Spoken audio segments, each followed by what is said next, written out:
Yo, what's going on, y'all? This is Marcus Rosa, a.k.a. Mazuma TV. Back at y'all with some more boxing talk, man. Figured I'd tap in with y'all with my second video of the day. You feel what I mean? I just wanted to speak about the Dalton Smith versus Subriel Matías fight. It's going down tomorrow, Barclays Center, New York. You see what I'm saying? And both of the guys made weight. Subriel, 140 pounds on the dot.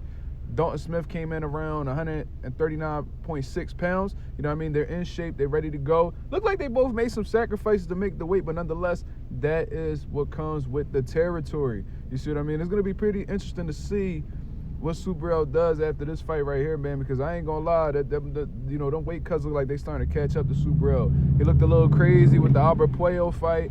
You see what I mean? But he still performed well. Seemed like he got a little fatigued in the later rounds. Maybe it was because it was that high paced, or maybe it was because Subriel left some fight at the gym, and people don't usually go that long with him in the ring. Pause. So, you know what I mean? We'll see. But they both made the weight. They ready to go, man. There's been a lot of controversy behind this fight, of course, because Subriel's failed drug test had ostrine in his system. New York State Athletic Commission let him slide. The WBC let him slide because with the amount that they found, they assumed that it was contamination. Me personally, I still held him accountable. I was highly critical of him for this. You know what I'm saying? Because even if you didn't take it intentionally, you know, you're being neglectful. You're being irresponsible. You know, if you were a little bit more on your P's and Q's, then we wouldn't have to worry about the situation nor talk about it. But, you know, it is what it is. They letting it slide, and motherfuckers was defending Ryan Garcia for having a heavier trace of ostrine in his system. They was defending him. You know what I mean? Just so, you know what I mean? I don't really want to hear nobody criticizing, you know, Subriel Matías unless you hold all drug cheats accountable. So they're going to be fighting, man. And I took the time to watch Dalton Smith. I took the time to watch Subriel, of course, as I always do, man. I was a huge fan of Subriel Matías, you know, before, you know, popping dirty for ostrine or whatever. But I just want to make something clear while, you know, unfolding this prediction for y'all, man. I want to be clear that Dalton Smith, man, he has some solid qualities, man. You know what I'm saying? He controls distance real well. I seen it with the Cepeda fight. Throws sharp combinations, decent hand speed, got some sneaky power too. You see what I'm saying? And respectable counterpunching as well.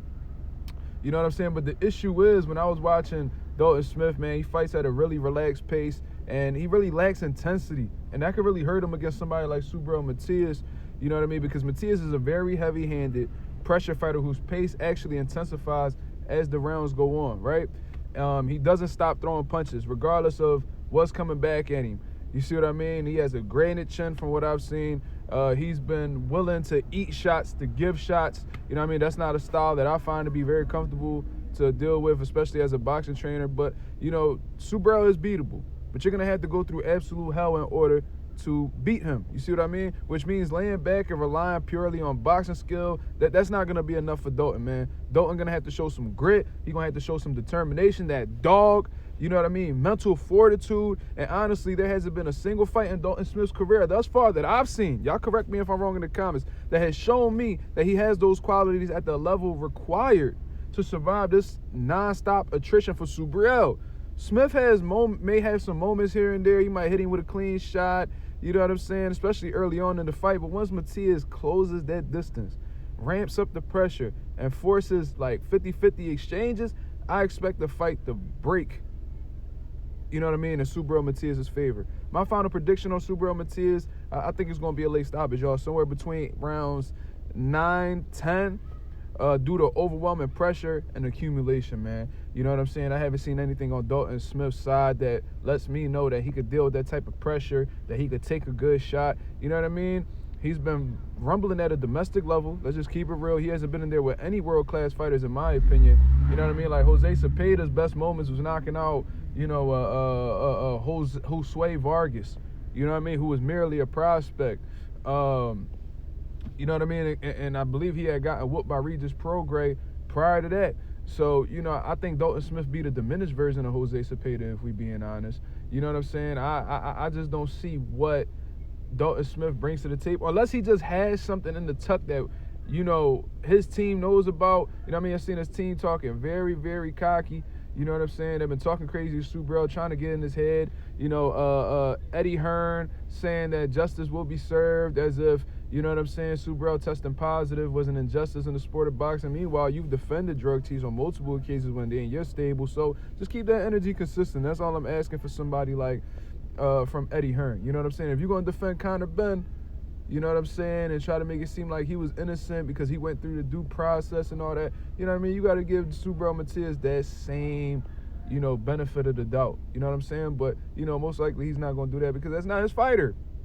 And he happens to be going against, you know, his fighter's the victim in this situation, so of course he's going to be upset. But regardless, they've been doing a whole lot of talking. Subriel, we're going to see what type of time he's going to be on mentally, man. Is he going to fall victim to, you know, the mind games? And, you know, is he tapped out mentally from the PED situation? Or is he going to be motivated and really looking to hurt Dalton Smith? There's a lot of questions in the air right now, man. But like I said, I believe between 9 round and 10, I see Subriel breaking down Dalton Smith. I think them body shots is really going to take the legs from Dalton Smith. And I think once Subriel is able to close that gap, because Dalton Smith does well at picking fighters off, you know what I mean, and keeping them at the end of his punches. But once Subriel gets past that and he starts laying them bombs on Dalton Smith, either he's going to show us some qualities that we've never seen before that he's always had, or his lack of experience at a high level is going to show and they're going to end up throwing the towel, or maybe the referee will interfere with the fight. We'll see. Y'all let me know in the comments below. This is Marcus Rosa, a.k.a. Mazuma TV. I holla at y'all, man. Peace.